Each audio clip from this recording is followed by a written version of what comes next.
consumed by fear.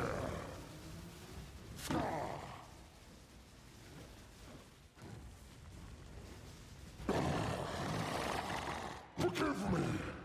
I was not myself. We get. Ow. Ow. Your absurd defiance ends here, hatchling. The appointed time is here. Victory will be ours.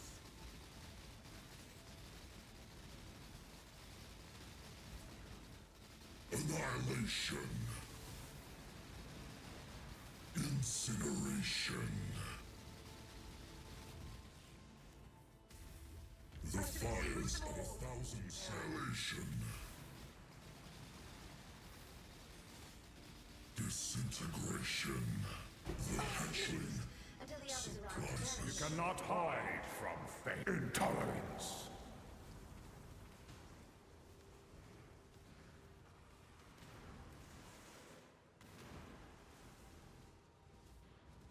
Irrevocable thought.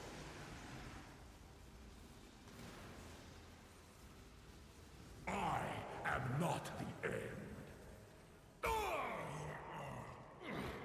Madness consumes.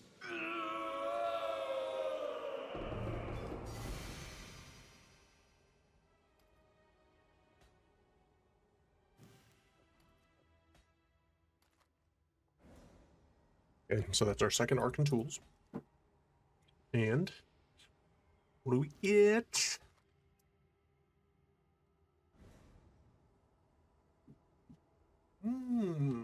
Okay. All right. Hey, folks. I hope we liked the clips and where we got to so far with the current character. Overall, I would say that the Power Siphon of the Archmage Totem character has been fantastic. Unfortunately, it has been quite a bit better than Spectral Shield Throw Champion. To touch on that a little bit, the main reason I rerolled was, one, I find this build very fun. So that's, for starters, if you're going to be playing a game, play what you like. Don't play out of persistence or some, need that you feel like you have to fulfill some, specific niche goal. Because at the end of the day, you're the only one holding yourself accountable for hopefully playing a game to enjoy it. But secondly, I mostly wanted to just find a build that was faster. So looking at it more objectively, Spectral Shield Throw of Charthus is a decent single target skill, and it was reasonably slow at mapping.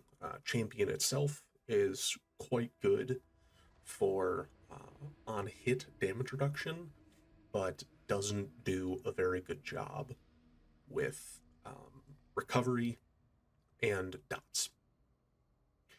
And there just generally tend to be a lot more of those nowadays between bleeds, poisons, lightning dots, ignites, things like that, sitting up in the top maps and some of the different bosses. And so it just didn't line up super well while also having particularly not amazing DPS. The DPS was ultimately, I would say, okay for SST, but given that I hadn't gone crit or elemental, doing pure non-crit Fizz Impale just doesn't really cap out, I would say, in a place that's super comfortable for a lot of your longer term progression. So I got my 2 Watchstones with it. It was pretty alright, but I thought, hey, I would be able to go a lot more quickly and enjoy myself a little bit more rolling into something else. Now, that is not to say that I may not ever go back to it, but realistically, at least from a champion version, I would generally suggest that if any of you wanted to play the build, I would not suggest doing SST or SST of Charthus without an Emperor's Vigilance and a Seething Fury. I haven't done the math, but there's a decent chance that this honestly would have been much better as bleed. And I think there is a legitimate conversation to be had about Spectral Shield Throw of Charthus and going Crimson Dance. The number of projectiles that you can get combined with that, I think, are quite a bit better. Granted, I think all roads do ultimately lead to Emperor's Vigilance anyway, because these crit bleeding nodes are pretty insane, and I honestly think there's a world where you actually, with that gem, look to go Rupture,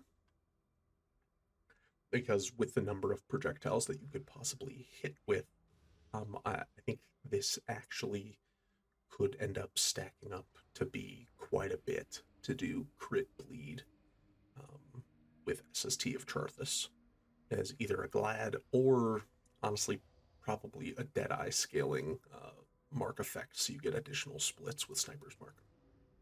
But that's just to touch on the SST character a little bit, and why I decided to swap off. But looking at the Parsifal of the Archmage character, specifically to take a look with where we're at, we made a lot of progress in the past couple of days.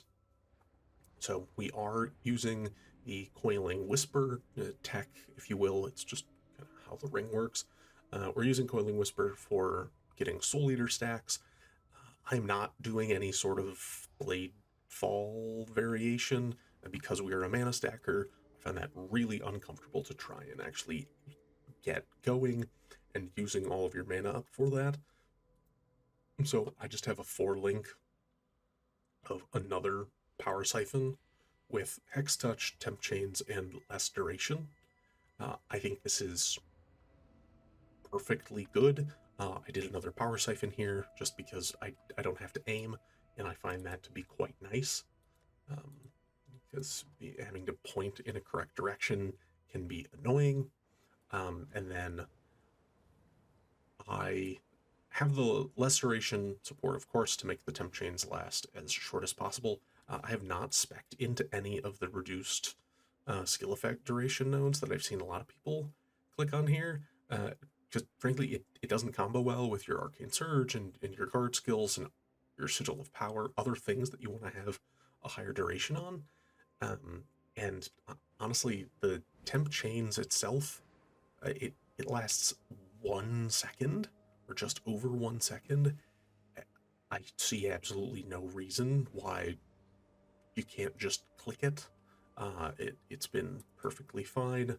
As you can see here from a more formal demonstration, I'm walking here, I press the Power Siphon, and now I got my stacks. Press the Power Siphon, get my stacks.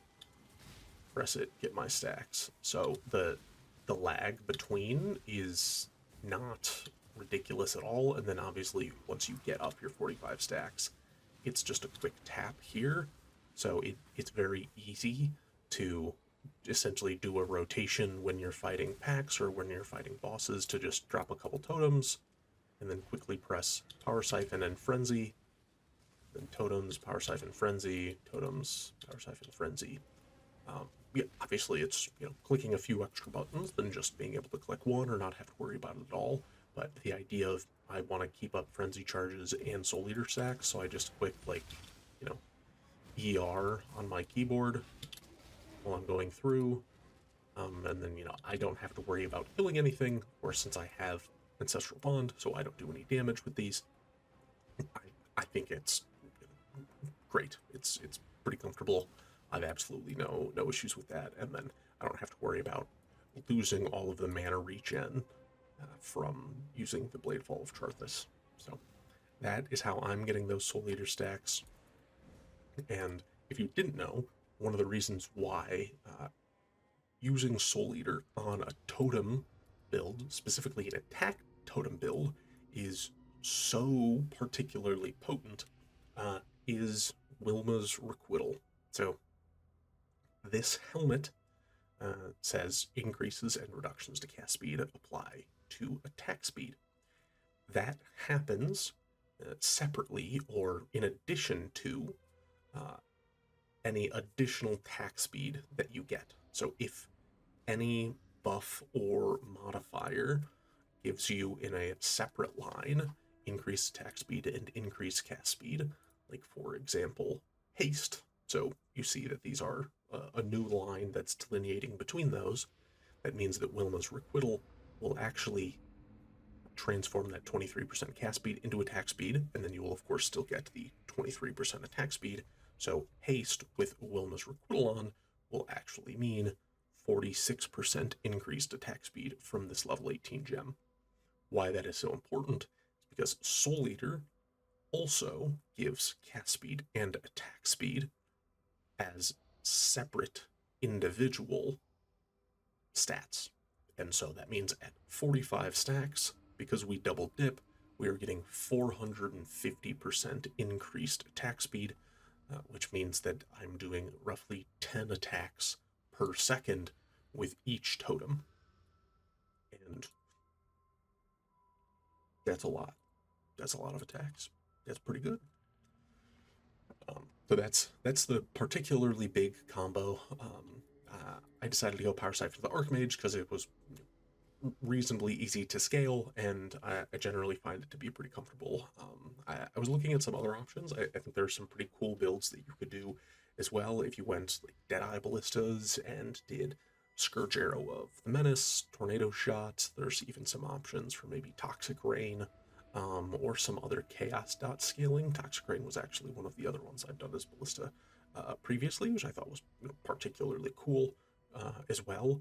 And it lightens a lot of the pressure that you have on needing to anoint additional totems and things like that. So that's another cool option if you want a bit more of a chaosy playstyle. But starting with the tree, pretty classic, nothing super special from a particular mana stacker type build. Starting here, Hierophant, coming down, grabbing the mana clusters, grabbing pretty much as much mana as we can. Then coming up, grabbing some additional power charges, min power charges, coming over and grabbing the wand wheel with the int added to accuracy, and then getting a set of clusters here. So I have a large lightning cluster. The most important things here are Scintillating Idea and Storm Drinker. Lightning Pen is particularly good. Widespread Destruction isn't really doing anything. The AoE kind of sort of is nice for specifically my Sigil of Power, but not really for anything else. Then I got two mediums. Really on the mediums, the most important thing here is Sleepless Sentries. This gives you permanent onslaught, or effectively permanent through what you're doing. And Central Reach is just another generic node.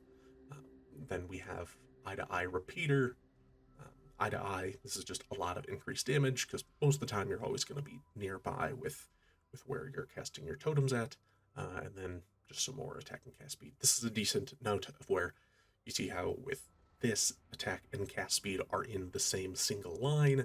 That means that we will not double dip with Wilma. So this is just 8% total increased attack speed. This does not double up and give you 16. So that's what to look out for when you see something there.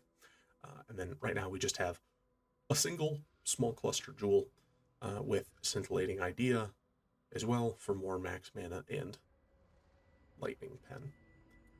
There's honestly a chance that I might move one of these jewels, because some of these are kind of meh.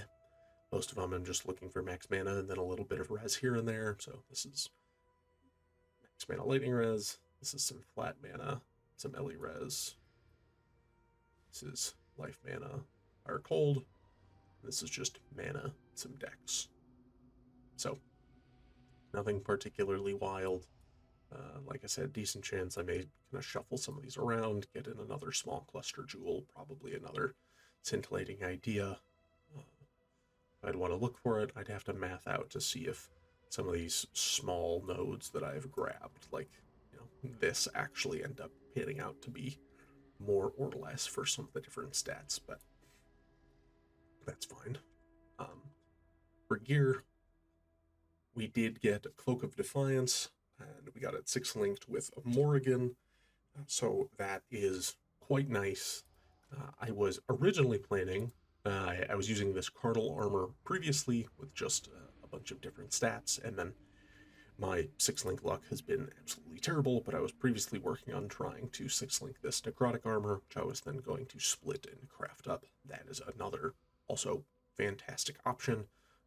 I decided to go with the cloak because screw spell suppress. I'm not in hardcore. I can die a little bit more, and I would prefer to get the extra flat mana and the mana regen if at all possible. And also, Cloak of Defiance is cool, so I'm going to use it. Similarly, Cerulean Ring, good base with the percent increased mana. Been doing some harvest, need to do some more harvest to get some more fertile catalysts, but just life, mana, resistances. Piscators, this will eventually be able to be beat out by a rare wand, but you honestly have to have a pretty good rare wand to actually beat Piscators for this, specifically with Siphon of the Archmage or like Kinetic Blast of Clustering, where you're getting your flat added damage based on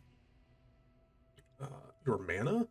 So like you see here, I have this 11,835 lightning damage that I'm getting added to it, because you are getting all of it from the gem itself, and you don't actually have to have any flat damage scaling really from your main hand weapon. Piscators does a great job with giving increased LE damage, high base crit, high attacks, and a little bit of extra pen. And so it's actually pretty tough to beat it out. I have been working on that, mostly looking at doing some recombinating. I need to grab some more deafening essences of woe. Essentially, the play here is to ult spam. Well, I mean, you could ult spam both, but you could ult spam for T1 mana, then ult spam for T1 spell damage, or just slap on a deafening essence and then recombinate them together, and then hope you hit those two. If you get a third prefix, that's great. Ultimately, you just want prefixes to exist in whatever way you find good, and then have all of your suffixes be open, where you can either mess around with a Veiled Chaos, prefixes can't be changed, Reforged Speed or Crit, or if you want to take the easy way out, if you just have suffixes open, you can just multi-mod, craft attack speed and crit chance, and be on your way. So those are the plans for this, mostly looking at Essence and then Harvest for rerolls.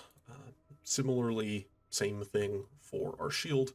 This is still kind of just a placeholder shield that we have. We have life and +1 totems on it. I just kind of chaos spammed this and got to where we're at.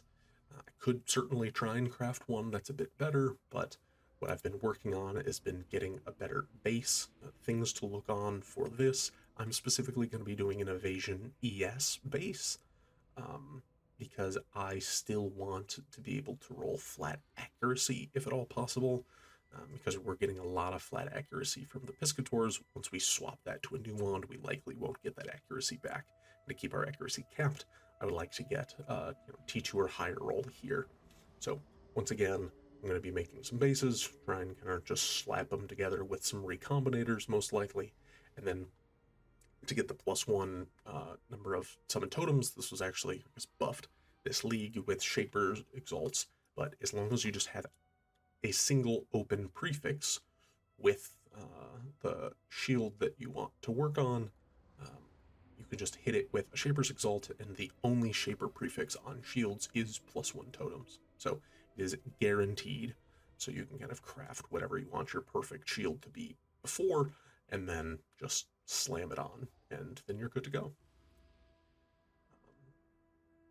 Stygian buys life res, a little bit of mana, boots, life res, move speed, mana, amulet. I will probably want this to be an Anziri's foible. I'm just kind of generically farming for it. We'll get there eventually. Otherwise, Citrine amulet to help fix reses, and then just generally good stuff, some crafted crit chance, some mana, life, more strength to fix stats, and then some percent evasion rating. And then gloves, this is also just kind of life res and stats to fix. Long term, I would likely want these to be breath stealers, not because the breath stealer effect themselves is particularly crazy, although it is good for generally scaling your totem damage, and if you're going to do any, somewhat more stationary things like ritual or ultimatum. But breath stealers can be anointed, and much like I don't have an anoint on my amulet now, you would want a second anoint, especially as a Hierophant, because there are 2 nodes, surveillance here and watchtowers here, that you would like to anoint for +2 total totems.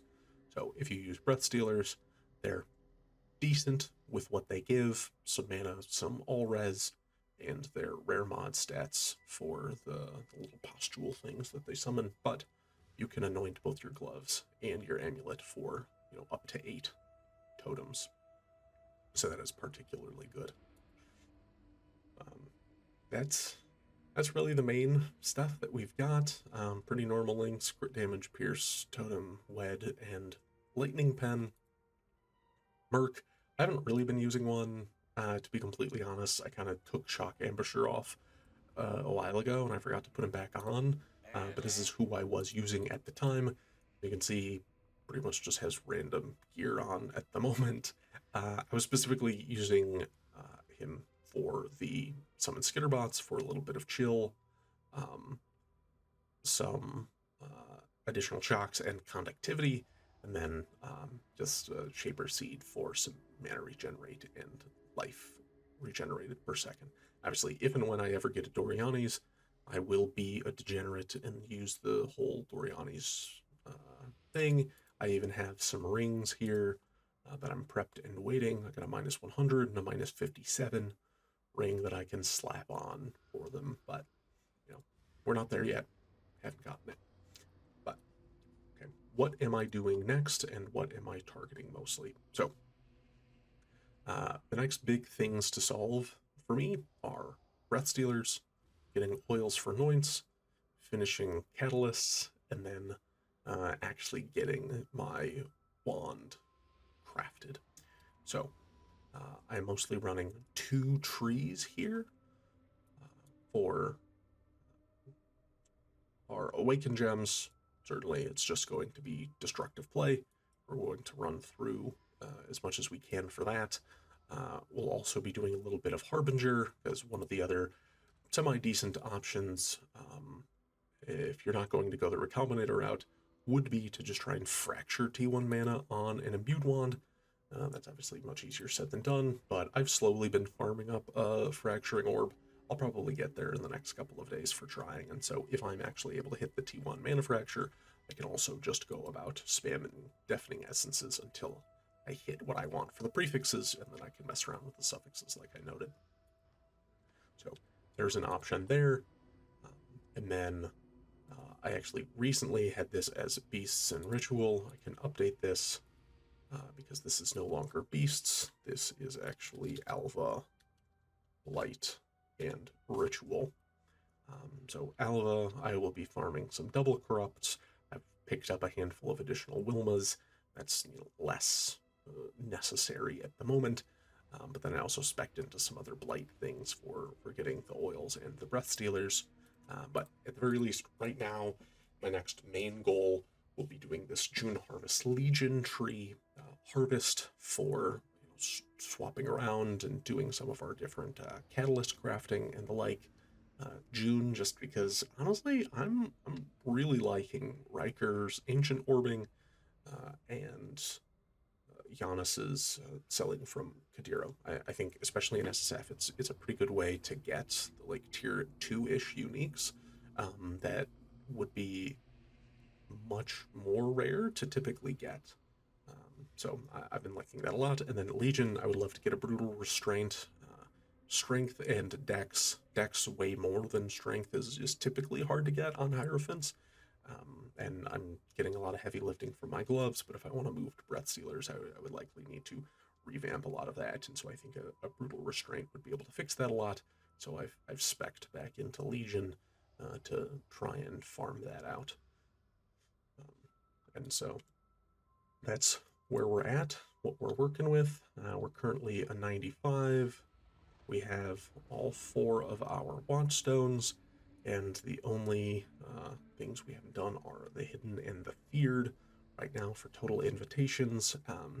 probably focus on the hidden in a bit. Once I get my Legion farming done, I will probably swap the Legion into Breach, just to, one, get that done, and then, I don't know, farm some random Breach uniques to see how exciting that could possibly be. But aside from that, the character is going very well. I'm having a great time.